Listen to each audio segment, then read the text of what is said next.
اس پر ایسے چٹان کی طرح مضبوط ہو جائیے کہ جناب لاجک کی بات میں عقل کی جناب جس کو کہتے ہیں نا عقل کی بنیاد پر نہیں جناب، عشق پر اعمال کی بنیاد رکھنی ہے، عقل پر اعمال کی بنیاد نہیں رکھنی. عقل کو تنقید سے فرصت کہاں، عشق پر اعمال کی بنیاد رکھ. وہ کہتے ہیں نا پنجابی شاعر، عقل وہ کیا ہے، عشق دے چھلے ہی نمبر لے گئے، عقل منداں ایویں ہی عمرہ گالیاں.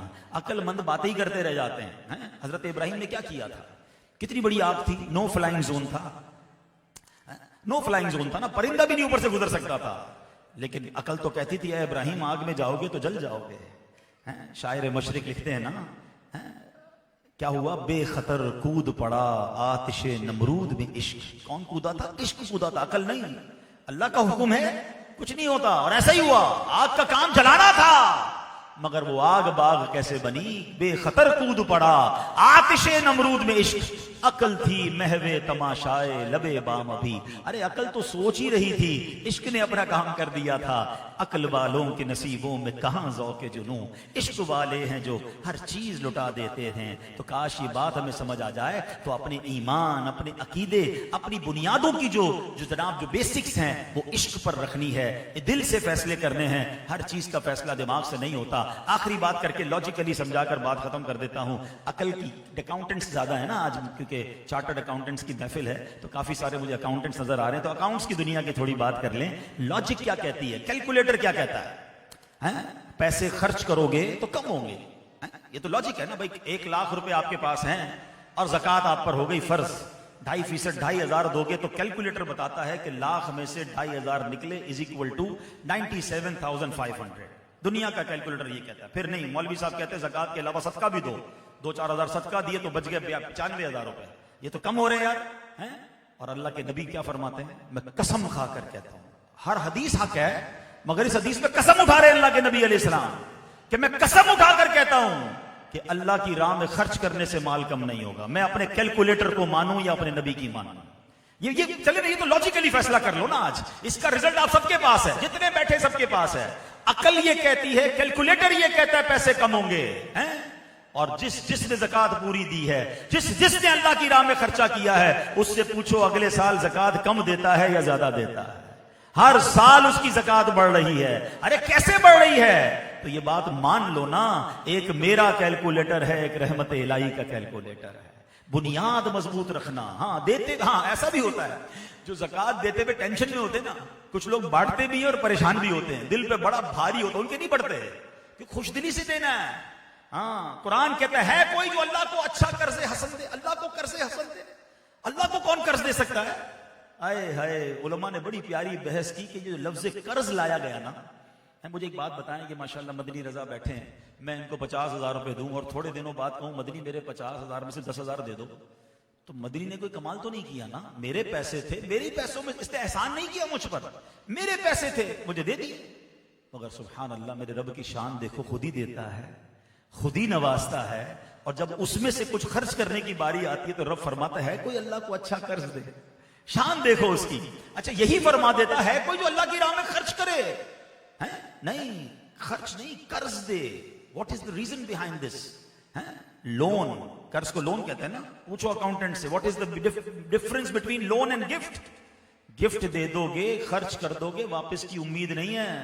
لون کا مطلب یہ ہے کہ یہ واپس آنا ہے. قرآن کہہ رہا ہے اللہ کو قرض دو، اس کا مطلب یہ لوٹائے گا تمہیں اور بڑھا کر لوٹائے گا. تو بڑی لاجیکلی بات ہے کہ اگر ایمان ہے تو زکوٰۃ دیتے ہوئے کبھی دل میں یہ خیال نہیں آئے گا یہ پیسے کم ہو رہے ہیں، یہ بڑھ کر آنے ہیں. صدقہ دو گے، بڑھ کر آنے ہیں. تو ان تمام باتوں سے یہ بات واضح ہے کہ میرا ایمان اللہ رسول کی باتوں پر، قرآن و حدیث پر ہوگا تو کبھی ٹھوکر نہیں کھاؤں گا. اللہ مجھے اور آپ کو ایمان کی مضبوطی عطا فرمائے، نبی پاک کے ہر فرمان پر اعتماد عطا فرمائے. اور انشاءاللہ اگر یہ اعتماد ہوگا، یہ یقین ہوگا تو انشاءاللہ کبھی ٹھوکر نہیں کھائیں گے. اور آج کے دور میں عقیدوں کی مضبوطی کے لیے واللہ ایسی خرافات اور ایسی عجیب چیزیں ہو رہی ہیں کہ دعوت اسلامی ایک ایسا سائبان ہے، دعوت اسلامی ایک ایسی خوبصورت امبریلا ہے کہ جس کے نیچے آ جاؤ تو ایمان، عقیدہ، مسلک سب محفوظ ہو جاتا ہے اور پتہ چلتا ہے کہ جناب کیسے سیدی اعلیٰ حضرت کے پیچھے امیر علیہ سنت لے کر چل رہے ہیں. تو میری گزارش ہے تمام اسلامی بھائیوں سے، اسلامی بہنوں سے، ویورز سے کہ خود بھی اور اپنے بچوں کو بھی دعوت اسلامی کے ماحول سے وابستہ کر دیں. انشاءاللہ جو اس ماحول سے وابستہ ہوگا ایمان اور عقیدہ انشاءاللہ اس کا محفوظ ہو جائے گا. اور یہی سب سے زیادہ ضروری ہے. بچہ بہت زیادہ پڑھ لکھ گیا, بہت ساری ڈگریز مل گئیں, لیکن اگر ایمان اور عقیدہ محفوظ نہیں ہے تو پھر ایسا نہ ہو کہ ہم بعد میں پچھتائیں. اللہ کریم ہمارے بچوں کے, ہم سب کے ایمان اور عقیدے کی حفاظت فرمائے. دعوت اسلامی کے ماحول سے وابستہ رہیں, مدنی چینل دیکھتے رہیں, دعوت اسلامی کے اجتماعات میں آتے رہیں. آخر میں دوبارہ سرفراز بھائی کو, انس بھائی کو اور جناب محمود بھائی کو, یہ 3 بڑے ہیں ماشاءاللہ, ان سب کو اور پورے باقی تمام ان کے خاندان والوں کو مبارکباد پیش کروں گا بچوں کی شادی کی خوشی میں. اللہ مزید برکت عطا فرمائے. ماشاءاللہ ابھی کچھ مزید کلام اور صحرا وغیرہ بھی ہوگا, دعا بھی ہوگی. اسی محبت اور ذوق کے ساتھ تشریف رکھیں. صلو علی الحبیب.